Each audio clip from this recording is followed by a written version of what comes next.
Ito ang isa sa mga sikat na ilog na may malamig na tubig at pwedeng tambayan sa Nueva Ecija.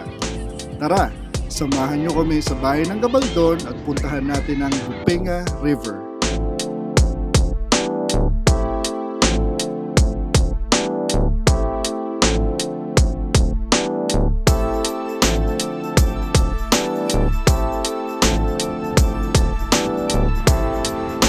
Madali lang puntahan ang Bupenga River.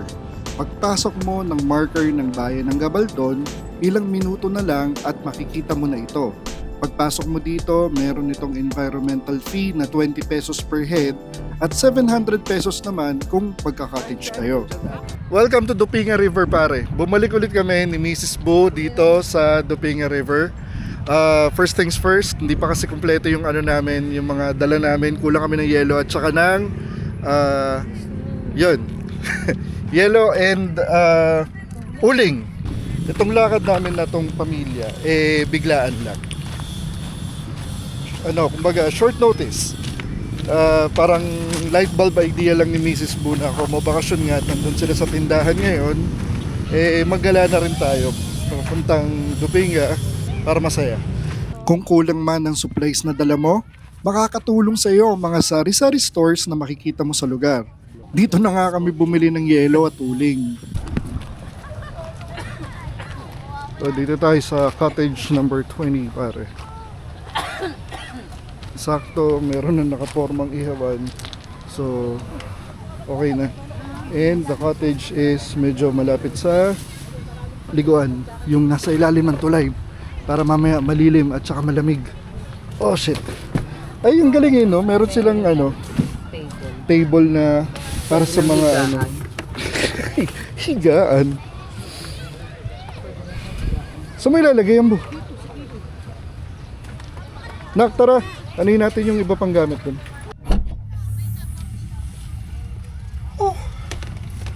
Medyo babato nga lang dito sa river na to. Just like any other river dito sa Nueva Ecija. Pero ang kagandahan nga lang dito is malamig talaga yung water and talagang running siya. So hindi ka mag-aalala na stagnant, madumi, stuff like that. Hindi. And napakalamig kasi talaga ng tubig dito right from the Sierra Madre Mountains, pare. Oh, hakot muna.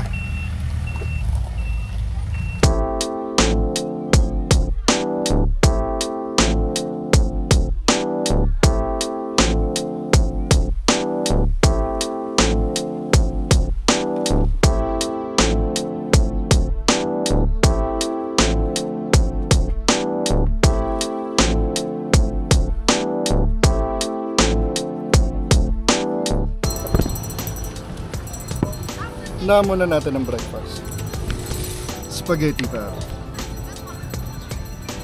Niluto ni Mrs. Bo kanina madaling araw. Pandesal at spaghetti ganyan.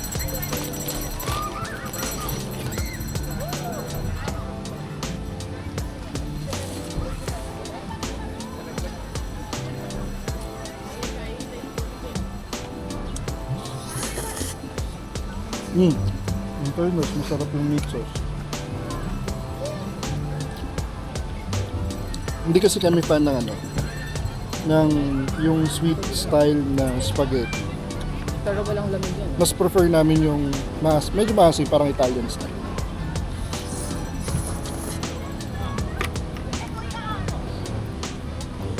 Pero every once in a while, syempre, Jollibee. Para sa sweet spaghetti.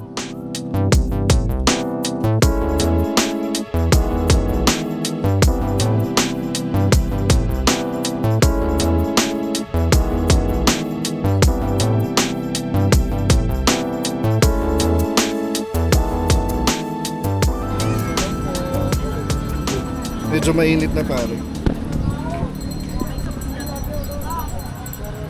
Kaya magsusuot na ako ng napakaangas na custom drips. Presko pero makakatulong para sa mainit. Lalakad-lakad lang kami ni Mrs. P.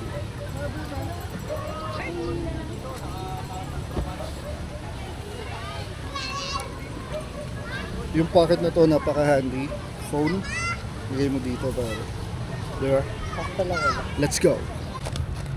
A few years ago, nanggaling na kami ni Mrs. Bu dito sa Dupinga. Pero nung time na yon, wala pa yung nakikita sa social media na falls. Yung parang man-made falls. Yun yung pupuntahan namin ngayon. Titignan namin. Kasi ganda tignan eh, di ba? Kaso mainit. Fucking summer pare. Ayun! Oo nga, ayan nga. O tara, puntahan na natin. Nandito na rin naman tayo. Ang tanong, kung may tubig na lumalabas sa kanya. Pag wala, edi malas. Pag meron, di swerte.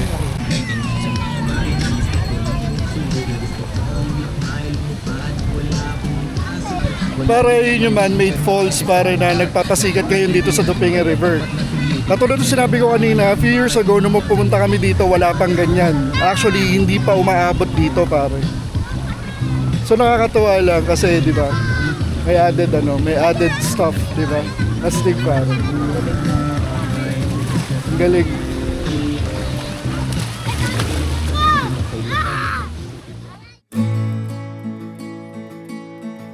Akala nyo ba natural falls? Well, technically man-made ito.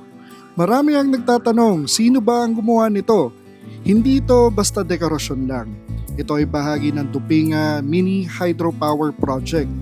Itinayo ito ng Dupinga Mini Hydro Corporation or DMHC kasama ang Alter Energy para makapag-produce ng kuryente gamit ang agos ng ating ilog.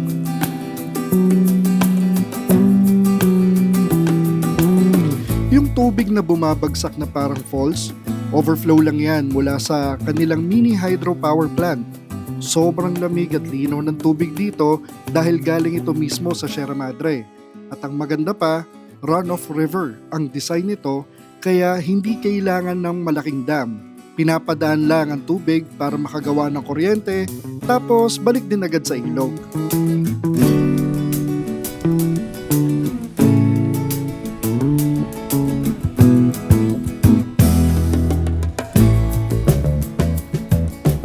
Kung makakapunta kayo dito pare, napakalamig ng tubig.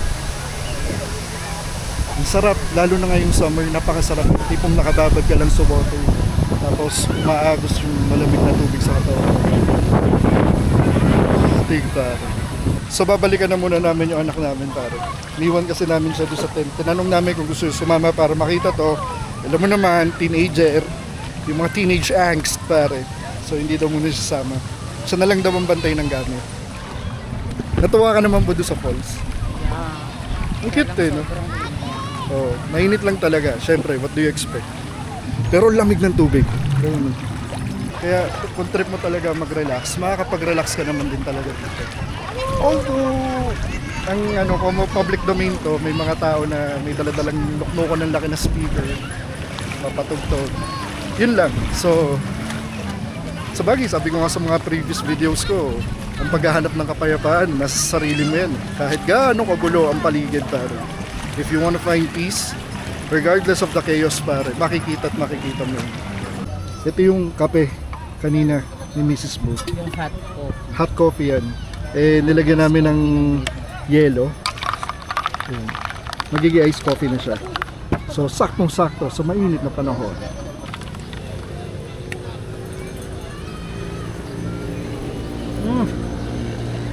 Sarap.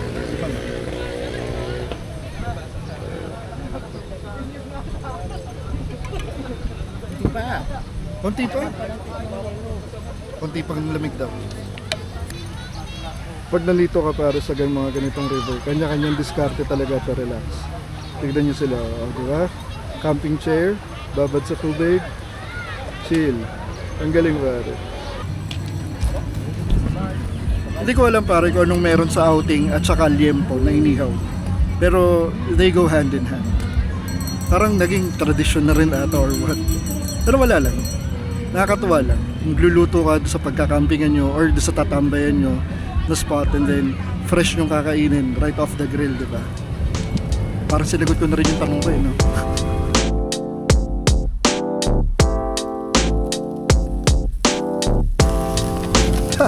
Sulog konti.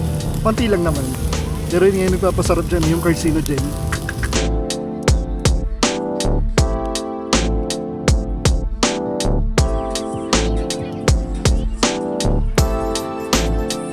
Siyempre, nakatapos na kumain pare. Nakakatamad pumunta sa tubig. Mas masarap matulog.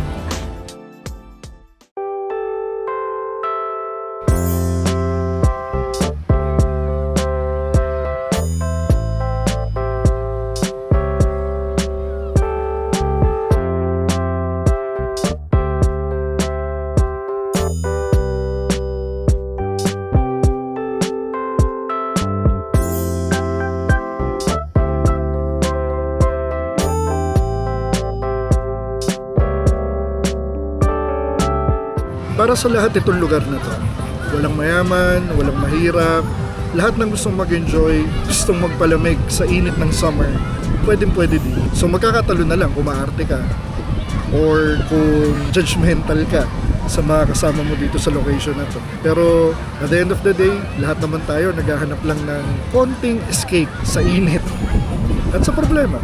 Maraming salamat sa pagsama and as usual, stay safe guys.